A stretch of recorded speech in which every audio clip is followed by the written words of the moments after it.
los vicepresidenciables cuánto pagan de impuesto a la renta? Revisamos sus declaraciones en el SRI. El Pleno de la Corte Constitucional sesiona para resolver la legalidad de los 2 decretos ley del presidente. Cerca de 300 jueces del país se reúnen en una cumbre en Cuenca. Ofrecen firmar un código de ética. El aumento de la temperatura en la costa ecuatoriana beneficia en la reproducción del dorado y camarón.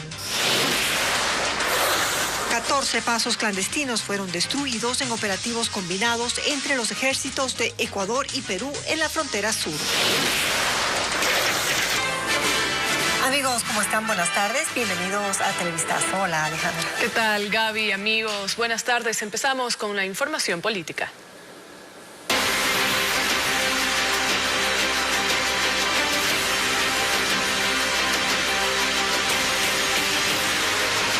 Elecciones 2023. ¿Cuánto tributan los vicepresidenciables?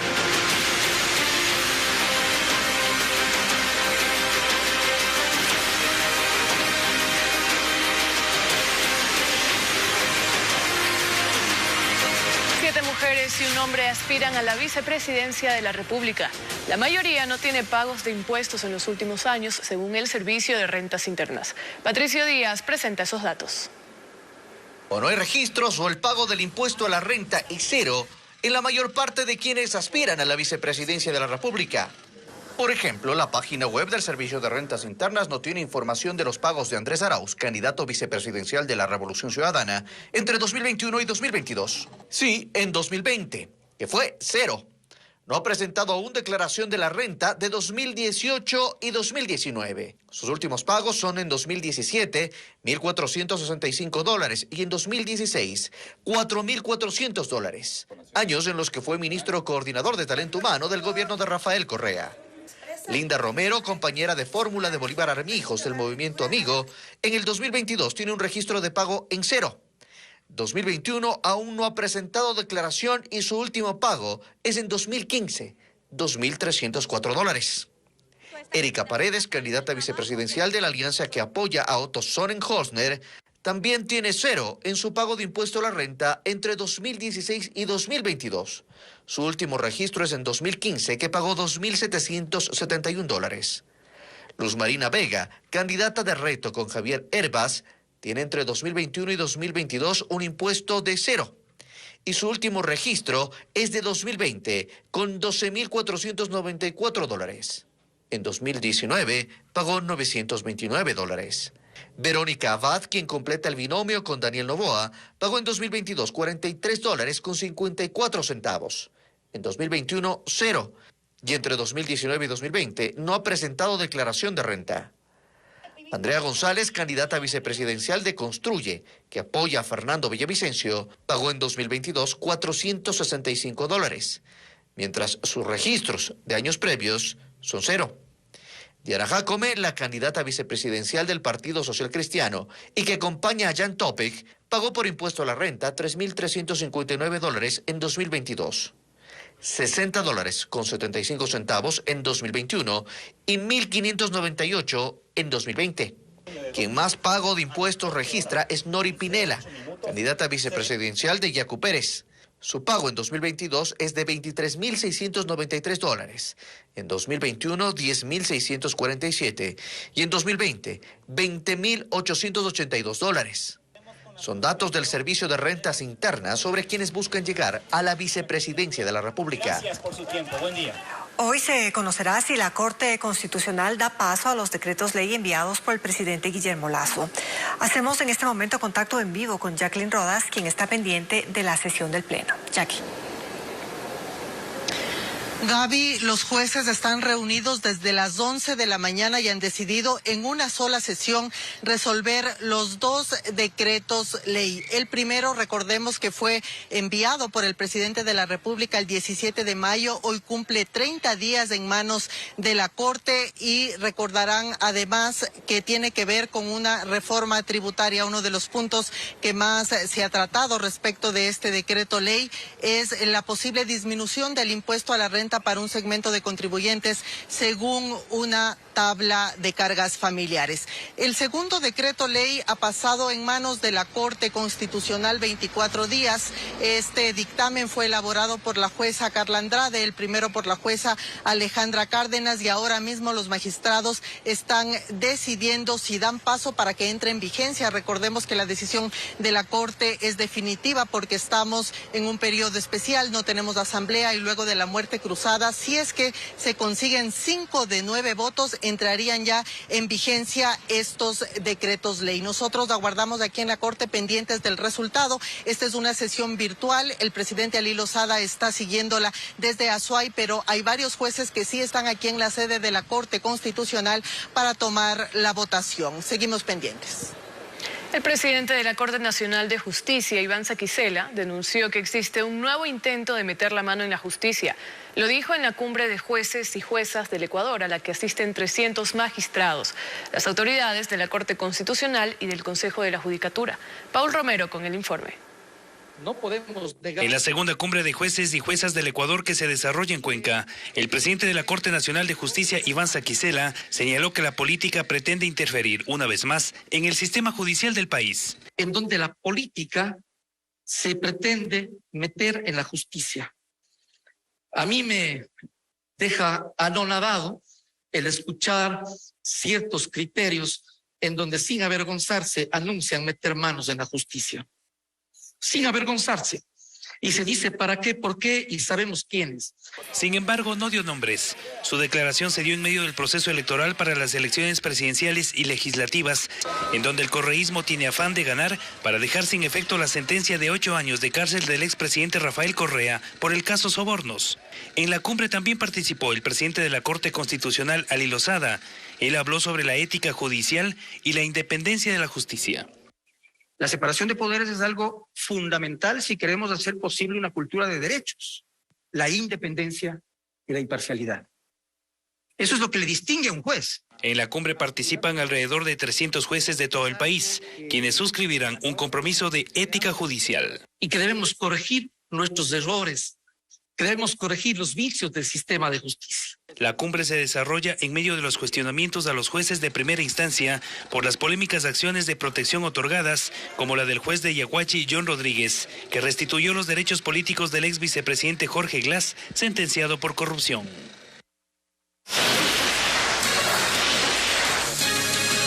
Vamos a la pausa y al regresar, las vías afectadas por las intensas lluvias en Ecuador no están totalmente habilitadas. También 2.000 militares de Ecuador y Perú patrullan todo el día los 64 kilómetros de la frontera sur en un operativo contra el narcotráfico. Revisemos el estado de varias vías en el país que tienen habilitado solo un carril, donde los conductores deben ser más precavidos. Por ejemplo, en Manabí, la vía E387, Calceta-Tosagua, tiene un bloqueo parcial en el kilómetro 12 del sector Pitahaya y La Virgen. Mientras que en Imbabura, la vía E10 entre Salinas y Lita tiene habilitado solo un carril en el kilómetro 114. En Tungurahua, la carretera E30 entre Puyo y Baños de Agua Santa también tiene habilitado un solo carril en el kilómetro 41 en el puente Agoyán. Y en Bolívar, la vía E491, Guaranda-Balsapamba, tiene varios tramos con bloqueos.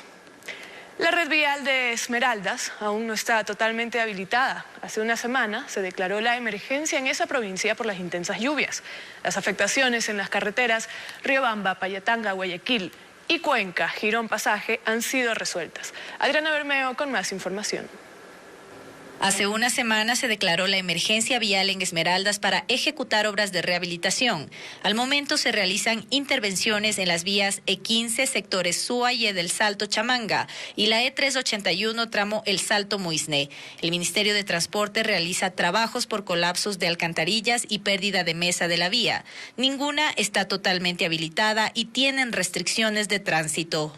En la sierra, a fines de mayo, se registró el hundimiento del 80% de la calzada de la vía Riobamba-Payatanga-Guayaquil. En el sector Trigoloma, los 2 carriles de esta carretera ya están habilitados. Al momento se desarrollan obras de drenaje. Hace 3 semanas, la vía Cuenca Girón Pasaje presentó la caída de la mitad de la calzada en el kilómetro 117, sector Guandayacu, lo que obligó el cierre de esta carretera que conecta a los cantones de Azuay con la provincia de El Oro.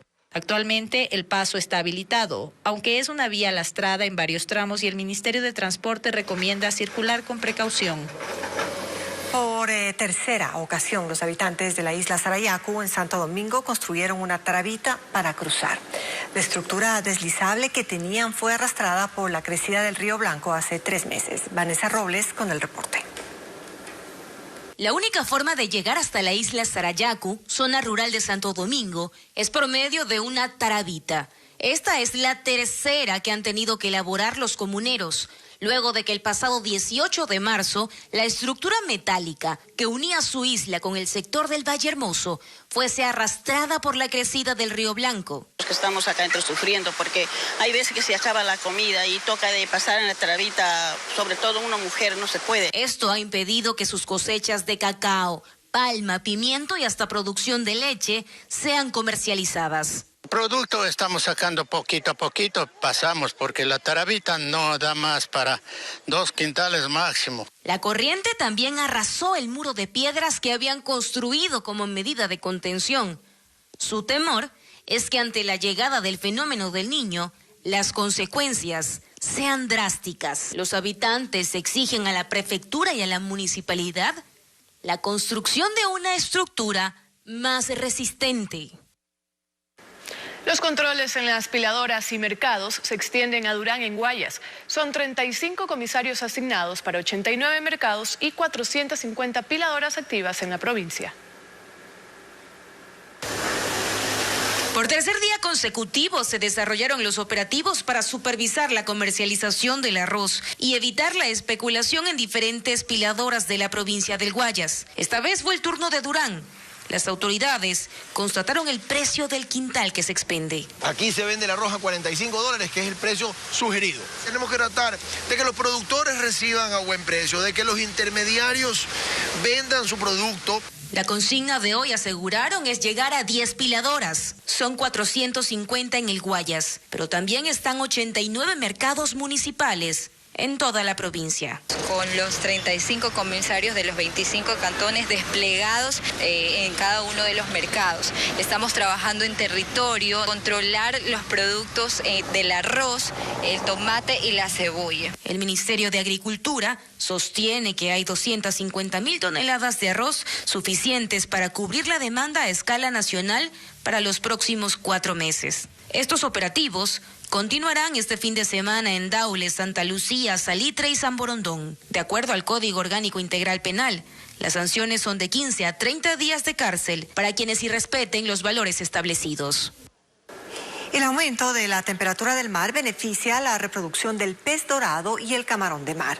Merlin Ochoa informa que los comerciantes en Guayaquil ahora venden más estos productos. Dorado fresco del amarillo. En el mercado municipal de mariscos Caraguay, en el sur de Guayaquil, los comerciantes dicen que la demanda del dorado aumentó. Hasta mayo vendían 2 pescados grandes al día, ahora 3 en el mismo tiempo. Y ahorita está un precio cómodo, económico, a $2. Y la gente lo compra bastante, por lo que es más económico para negocio que el picudo, que está un poco caro ahorita, está a $7. El Instituto Público de Investigación de Pesca dice que el calentamiento del mar pasó de 26 grados centígrados a 28 y beneficia a esta especie, pues el cambio de temperatura del agua atrae a dorados machos que nadan 300 millas en promedio desde aguas oceánicas del Pacífico hacia aguas cálidas a buscar hembras, que están entre las 5 y 10 millas de la costa ecuatoriana. Esta temperatura permite reproducirse y alimentarse, porque como son oceánicos, acordémonos que en el océano hay muchas zonas que son desérticas, no hay mucha alimentación, entonces al haber un ambiente ideal, ellos ingresan, se alimentan y a la vez se reproducen. La temperatura alta también beneficia la reproducción del camarón marino. Este no es un animal que migra, sino que permanece entre 1 a 10 millas de Ecuador. ellos se ven más confortables en temperaturas cálidas. Por eso es que generalmente este recurso en los inviernos aumenta su tamaño y lo que ayuda es que estos expulsen sus huevitos y lo que se ve reflejado en las siguientes semanas o meses con mayor capturas. El biólogo indica que continúan monitoreando el dorado, pues si la temperatura sube drásticamente a 30 grados, estas especies también migrarán. Los ejércitos de Ecuador y Perú refuerzan los controles en la frontera para evitar el contrabando. Inteligencia militar ha detectado viviendas que sirven como centros de acopio. Fabricio Lapo reporta que los uniformados retiraron 14 puentes clandestinos.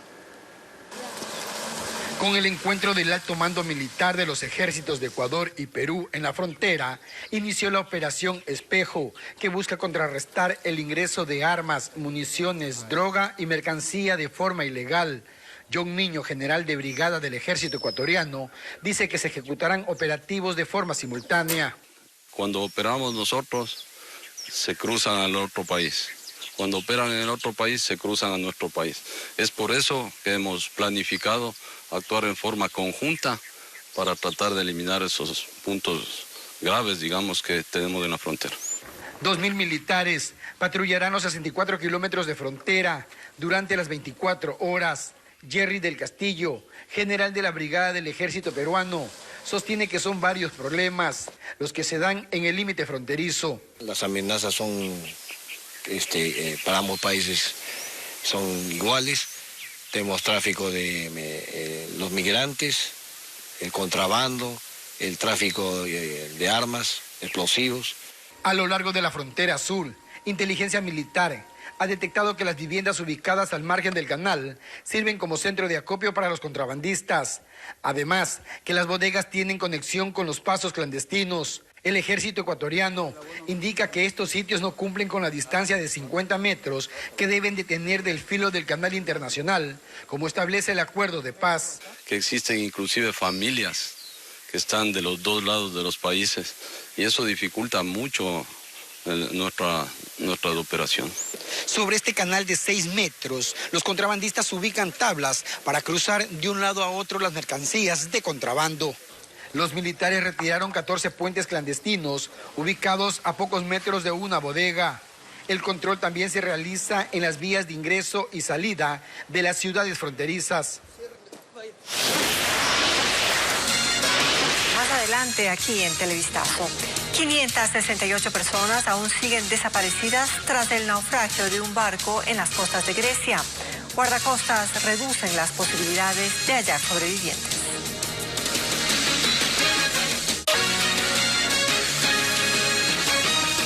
$760 uniformados entre militares y policías participaron en el operativo que por segundo día se cumple en la cárcel de Santo Domingo de los Áchilas. Bessie Granja cuenta que en un pabellón encontraron animales domésticos, droga y televisores.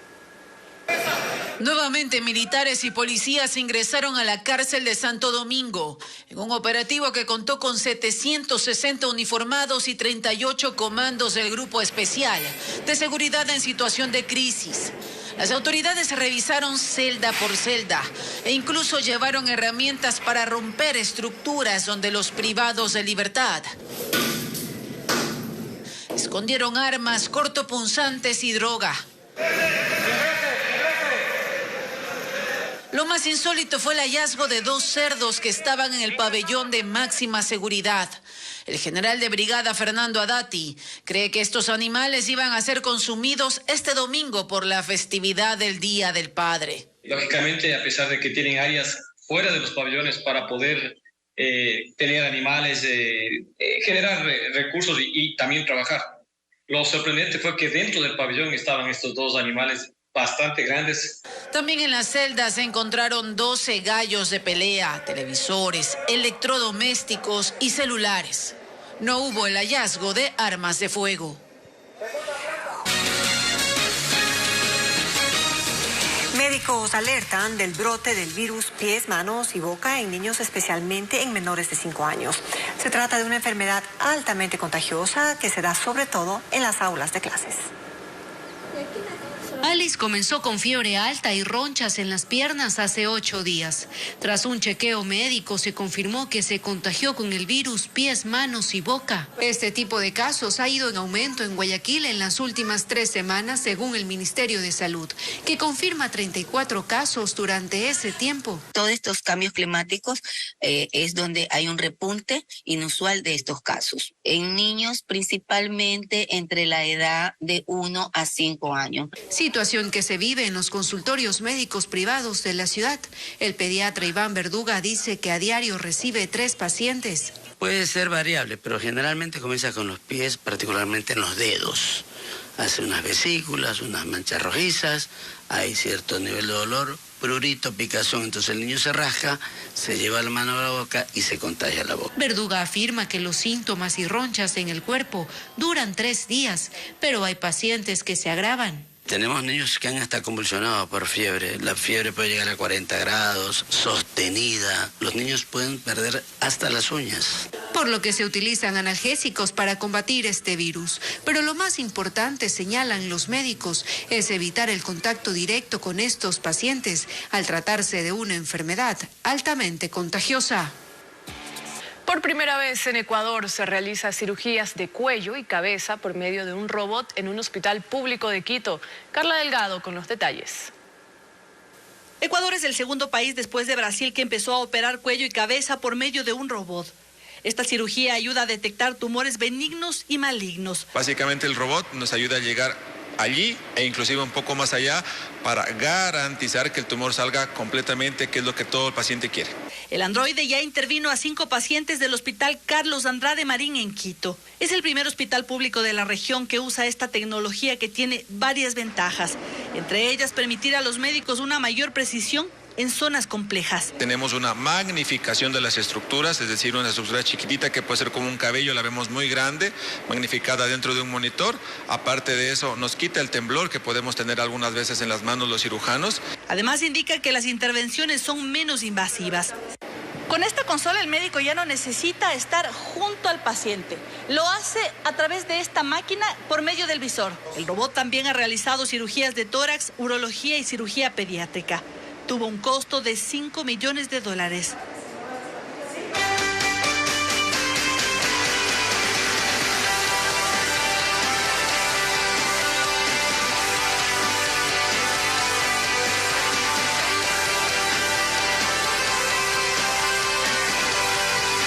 Ecuaterra. El cuidado de las fuentes de agua se hace imprescindible con el aceleramiento del calentamiento global. ¿Dónde nacen estas fuentes de agua y qué garantiza su cuidado? Carla Delgado fue hasta una comunidad de Cotopaxi para esta nueva entrega de Ecuaterra.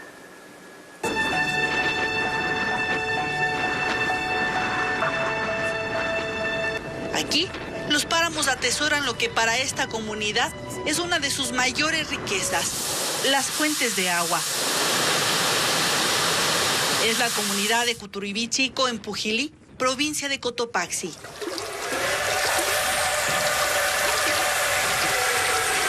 Todos se involucran en su protección y conservación.